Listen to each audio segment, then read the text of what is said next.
Serious. Currently, what is the greatest threat to humanity? The fact that people don't trust scientific evidence anymore. As a scientist, 2 physics degrees, I want to agree with you. But the amount of utter garbage I read being portrayed as scientific fact these days. I can completely understand why so many people have no faith in the scientific community. What are some of the common ones? I think just entitled people in general are a great threat. Whether anti-vax or climate denier. If you look at any disaster, invasion, plague, Jurassic Park film, it's always the person too entitled to do anything that is the root of the problem. This is my sister. Anti-vaxxer and with at least 5 kids last I checked. She was hired with 0 education or experience by a law firm because she has big tits and has basically been the severely overpaid receptionist since. Was smart enough to marry the boss's douchebag son, so she's rolling in money. Belongs to a culty church and thinks women's purpose is to please men. She fully believes rich people are blessed by God with money and that poor people just need to fess up and seek redemption. Avid Trump supporter. Anti-abortion. Gays are the devil. I'm like 99% lesbian and climate change is a big hoax. I don't know how the frick we're related. She's really butthurt that I won't have my toddler anywhere near her kids. Antibiotic-resistant bacteria is pretty scary stuff. Yeah. But at the same time we have to blame ourselves for abusing antibiotics. I didn't abuse antibiotics, so I'll continue to blame everybody else. Thank you very much. The rapidly approaching threat of humanity returning to a pre-antibiotic era or entering a post-antibiotic era due to abusive use of antimicrobials coupled with a rapid reduction of discovery and a lack of currently approved alternative approaches. Phage therapy. People. Kurzgesagt did a video on bacteriophages as well. You get prescribed antibiotics. Take the prescribed dose till the end. When you don't take the full medication plan, you actually help generate antibiotic or immune diseases. Herd mentality. It's a double-edged sword, but with the age of the internet it's gotten worse than better. Herd immunity, where groups of like-minded idiots can gather together to go against scientifically proven ideas without repercussions. Fear not, there will be repercussions. The ocean slowly dying. Once that ecosystem collapses, we won't be able to feed ourselves. Governments will crumble pretty quickly. No, this is much more worse than you realize. 70% of the world's atmospheric O2 comes from phytoplankton. If those green phytoplankton blooms die out, we start to suffocate. It'll be a pretty long suffocation. This guy says we have 30 million years of oxygen in reserve. That said, a dead ocean is bad and probably fatal for a lot of other reasons. Oxygen deprivation isn't the biggest problem. If photosynthesis stops completely on this planet, there's enough O2 lingering in the atmosphere to sustain life for a few 100,000 years. The biggest problems would be a dramatic shift in weather patterns along with a collapse of the food chain. It would cause mass extinctions on a huge scale, humanity likely included. The plus side of all ecosystem collapse situations is that once something like 90% plus of humanity is dead as a result, the natural cycles of the environment will begin correcting it all. It's going to take some time. And some things won't be fixed for 1,000 years or so. But things will get better once we're all gone. Willful ignorance. The demonization of experts and academics to the extent that people are congratulating themselves for being uneducated. ETA, with thanks to the Redditor who knows who they are for the silver. I'm slightly overwhelmed by the response this post has got. And I'm going to use this. There is a cult of ignorance in the United States. And there has always been.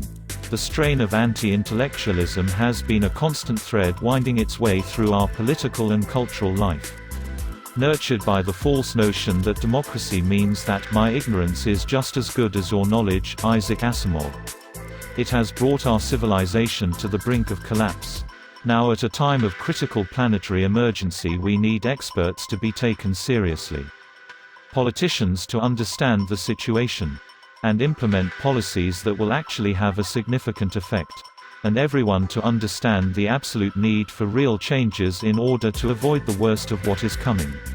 We as a species have to decide now whether we do what is necessary to continue as a global civilization, or put the actual decision and difficult action off to a later time that will be far too late, ensuring misery, suffering, and death on a scale never seen before in human history. The only thing Asimov got wrong was limiting that statement to the US. It's pretty pervasive in Britain, too. I suspect that the Internet, which was conceived of to share knowledge, has also been used to proliferate stupidity. Misinformation. This goes hand in hand with political polarization and echo chambers in my opinion. It's scary how easy it is to put out false and unverified info on the internet, and even scarier that people would accept the info without double-checking, either to reinforce their beliefs, standing, or use it as a reason to despise the other side. Biodiversity loss, closely followed by nuclear weapons and global warming. I think people underestimate the problem that biodiversity loss is. Climate change is a huge problem, but I think biodiversity loss is even more problematic. There is a total collapse of insects populations, and we begin to see a huge decline in bird populations. Other species will 100% be impacted, and I don't want to admit it, but it'll sooner or later impact food production. And that's where people will realize that shiz hit the fan. OFC if we manage to find new sources of oil so that we can attain +6 degrees Celsius by 2100. Climate change will be a bigger problem, unless we mitigate it with a nuclear winter.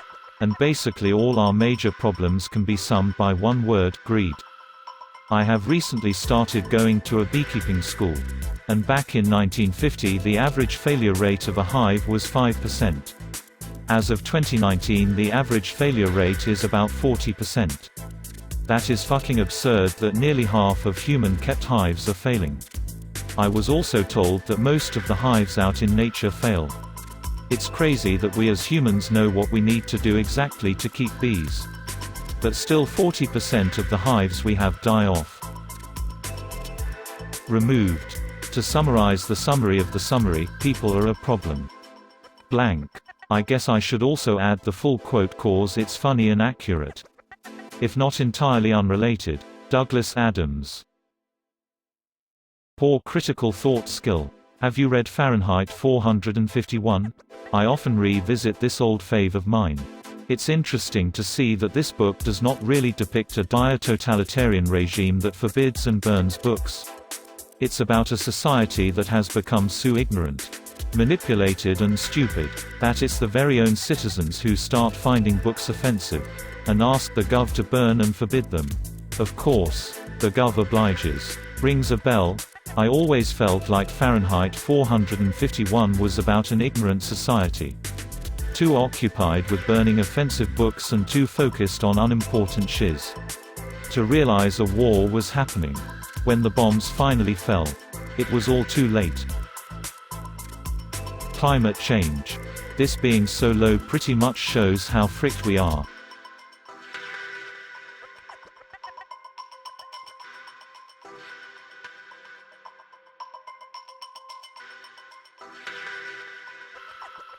The fact that people idolize important people so much that they think those people can't commit any wrongs, and hating people groups so much they can't admit those people can do good things. This will be downvoted, but I'll say social media. A lot of people taking videos and snapshots first than helping actual people in danger because they want to post something unusual on their social accounts. And all that personal data being used and sold, and group thought being manipulated to influence elections and big business. Cumbre Vieja volcano on Canary Islands is probably the most pressing threat that nobody talks about. We don't talk about it, but an eruption and the subsequent collapse of the volcano into the ocean would, according to some scientific studies, generate a megatsunami that would wipe out most cities on the Atlantic coast. Yeah, it feels like I'm the only one in my city that knows about it. Every time I mention it, people quickly dismiss it. It's important to know that most likely it won't happen tomorrow. But it will happen eventually. Here I am living next to the Atlantic coast in South America and wondering how my government would deal with something of that scale. Considering that we have only had very few big magnitude natural disasters in our history. The horrifying combination of apathy and stupidity. Who knows? Who cares? Coronal mass ejections striking the Earth. I think a lot of our infrastructure isn't designed to handle it, and even just a few days of power and internet going out across the civilized world could wreck us as a society. Been looking for this answer. One narrowly missed us in 2012 IIRC. If a big enough one hit, we'd be out of power for much longer than a few days. A planet-wide EMP wave. That we can do nothing to stop. We can only prepare and hope for the best. On top of that, it's not a matter of if but when the sun spews a CME and it hits Earth.